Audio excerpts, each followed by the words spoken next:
Black Country New Road are an art rock sextet from London. Over the course of their first two albums, BCNR solidified themselves as critical darlings and one of the great bands of the 21st century. They've since released their third studio album, Forever Howlong, in April 2025. I caught up with Lewis to check creative direction, the value of physical media, and more.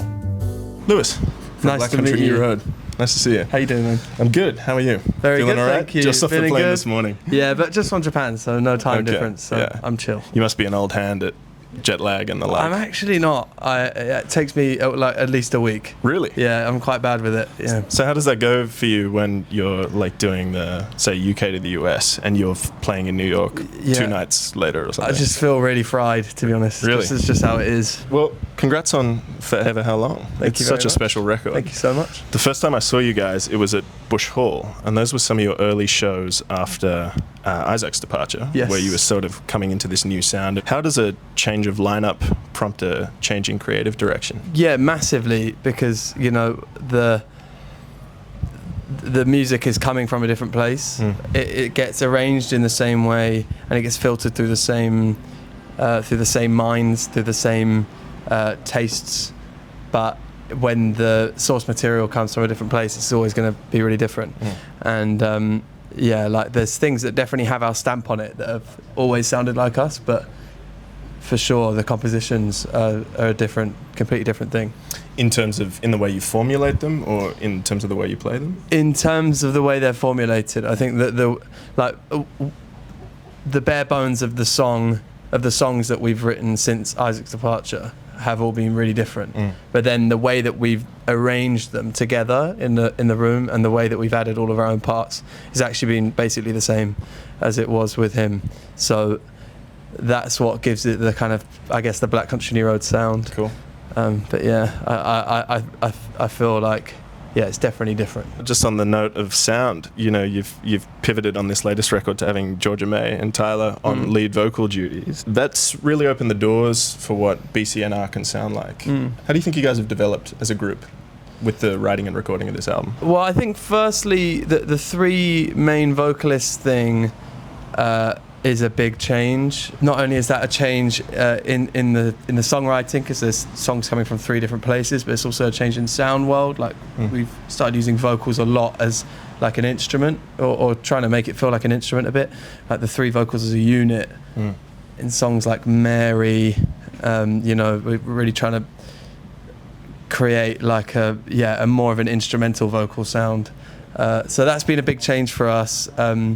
The female vocals is also a big thing. Not obviously, like themes in songs are different and perspective is different, but like actual frequencies that are taken up are really different. And especially for me as like a counter melodies guy, I have to think really strongly, think really hard about what I do and how it relates to the vocals, and I can't take up certain frequencies if those vocals are there. So I've had to you know, take a slightly different role.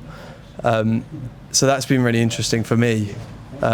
Describe that role. Is that more sparse, or just more deliberate in sort of filling those gaps? I think because I take up really similar frequencies to their vocals, it means that I'm not trying to I can't interfere as much, because if I interfere with vocal, you know, melodic movement, I'm gonna take up a fair bit of the limelight there, and you know, the song is the king, so you can't disrupt the song. I feel like before I've tried to I've tried to compete almost with vocals, and this time I feel like I've really had to hold back a bit, which has been really interesting. I've enjoyed that experience. Yeah, and a beautiful result. Yeah, thank you. Yeah, I'm really happy with it. I'm really happy with my own parts as well on the record. I'm really happy with what I did.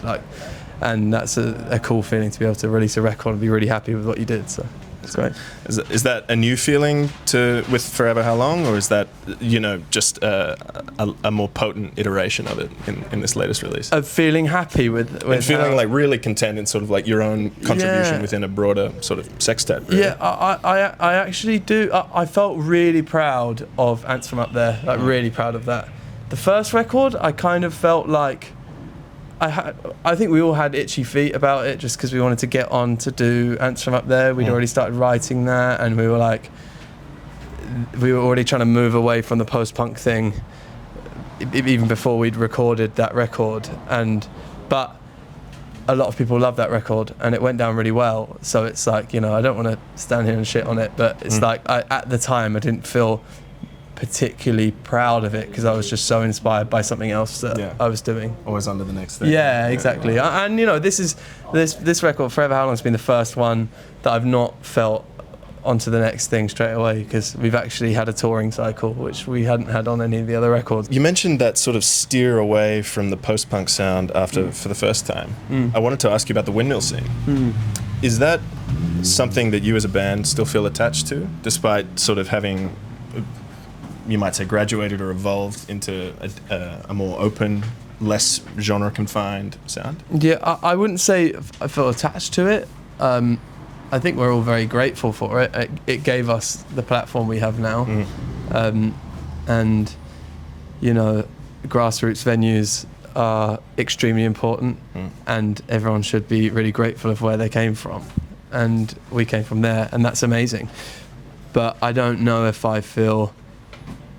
I don't think we're attached musically to any of the other bands that came up around us at the same time, like Squid went off and did very different music to us. Black Midi went off and did very different music to us. Geordie and Cameron both respectively making quite different music to what we make. And that's cool, but what remains cool about that is that, you know, where we all still see each other, we all still have this shared experience of the Windmill, and we all like... Sort of an alumni. Yeah, it is. It's like a hell of a lot of people who, you know, owe a lot to this incredible venue, and Tim Perry as well, the booker, for sure. Of course, yeah. What a tastemaker. Yeah, he's ridiculous. He's seen so many great bands rise to the fore as a result of Windmill. Yeah, and many more than just the three that I named there as well. You've been critical darlings since right out of the gate, and this record's no exception. How's it been bringing that into a live setting,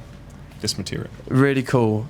It's our first tour of an album as well. It's our first proper tour of an album. COVID was taking your first. Yeah, obviously we had Bush Hall, but like we did a lot of gigs there without people knowing any of the songs, and it was a live album. But yeah, COVID took for the first time, and then Isaac leaving meant we didn't tour. Ants were up there, and obviously Bush Hall, and then this is the first time we actually get to play the songs live, which has been great. It's so sick seeing people loving certain songs. It's cool seeing people loving certain songs in some places, and in other places they love a different song a bit more. It's like it's really funny. Like we played in, I think it was in Hong Kong the other day, and when Salem Sisters started, they went absolutely crazy for it, and I was like, wow, that is so nuts. This is quite a chill start to a song, and they went absolutely crazy.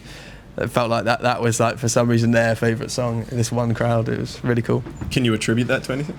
I don't think so. Okay. I think it's just, you know, there might be like some music influencers, like say the Hong Kong equivalent of You, for example, might be like, here's this song by this band, check them out, and then people might have come for that, and then cool, maybe, who knows? Yeah, interesting. I'm not on socials, so I don't know. Nice. I have a Beer Buddy, that's it. Okay. Beer Buddy? Beer Buddy. It's like be real, but for beer.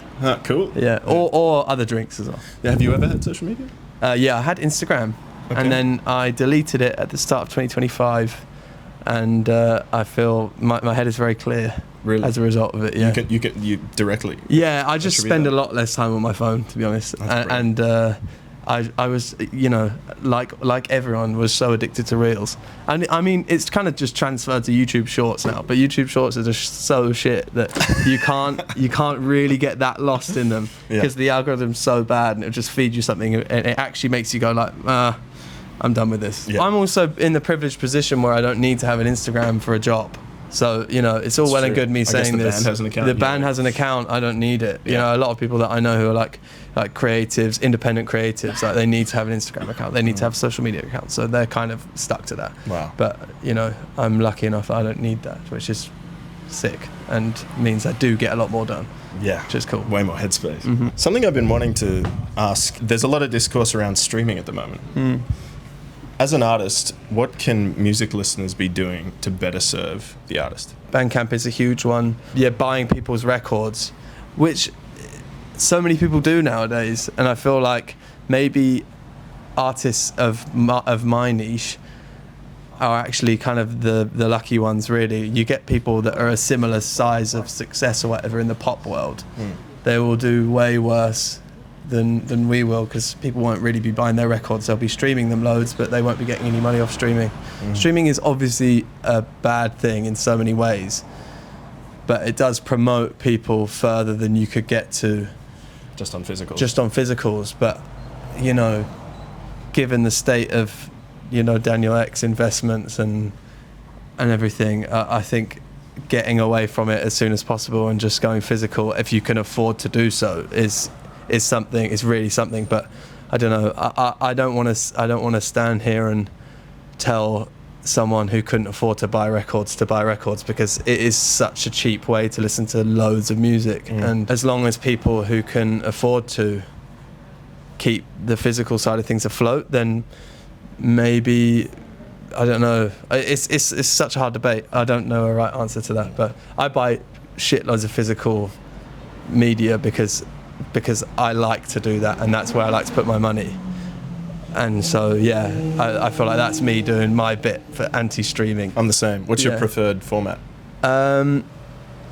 Because I travel a lot, CDs take up a lot less room, but I do still buy records. But yeah, I have a lot of CDs at home. Cool. One final question I'd love to ask you is, if you could play me any album, what would you play me? Let me have a look. Okay. I'm going to go for DJ Set by Malsatui. I love this record. It's so good. Saw them just the other week. Did you? Yeah. Did you? Where was it? In Sydney? Meredith Music in Meredith. Festival. Oh, sick! They said they were going to do that. I was really hyped for that. Yeah, I love them. They're such a good band. I love those guys as well. They're lovely. We toured with them, as you know, and just they make incredible music. It's a perfect album, probably almost a perfect album. And I have it on repeat. I think this has been a really strong year for music. So it has been quite crazy. What are some of your others? Phonetics On and On, Horse Girl record, just ridiculous. Massive Shoe, Way Dynamics, sick. Another Aussie band. Aussie band. Yeah, Asher White's new record. Stanley Welch is an amazing UK-based singer-songwriter. He did an EP called Low. That was really good. I have a radio show. Okay. Every Tuesday. At the Boogaloo in North London, and so I have to listen to loads of music because of this. So these kind of situations I'm well set up for. Plug your show. It's called Blue Harbour Radio. It's on Tuesdays, 8 till 10 p.m. UK time. Lord knows what that is here. I'm going to go for my classic album, Loveless. I saw My Bloody Valentine about 3 weeks ago now in Dublin for their first show back. Yeah, me and my friend Jack, who I do the radio with, shout out Jack Young, we went to Dublin. We bought tickets when they first came out, when they released, they'd only announced the Dublin show. We bought tickets for that. We got to go. Got our flight to Dublin, had a merry weekend in Dublin, and watched My Bloody Valentine. And it was insanely good. It was so good. It was the loudest thing I've ever heard by a really long way. Yeah. Wow. And Kevin Shields had like 15 amps in his rig, in his setup. It was insane. And then deep cut album, I'll keep it This Part of the World. I was listening to this on the plane, Before We Go Under by the Magic Heads. Magic Heads are a Flying Nun band. They're from Dunedin, and they have that classic jangly Flying Nun Dunedin sound, but there's kind of a slightly funkier pop element to them, and I don't really say funky like instrumentation wise, because it's really like classic guitar band setup, but the melodies are kind of more American style pop, I find, than a lot of the other Dunedin stuff. And yeah, I the last couple of years, the Flying Nun sound has just taken over my world. Me too. Just absolutely love it. 3Ds, like the 3Ds. bats. Yeah, the bats are amazing. The moles as well. They're Australian, the moles. Are they maybe Australian? Not sure, actually. Yeah. Straight Jacket fits. Yeah, they're so good. They're clean, ridiculous. The best. Yeah, so I've been smashing a lot of that out. Lewis, thank you so much. Nice one. Awesome, man. Thank you so much, mate. Thank you.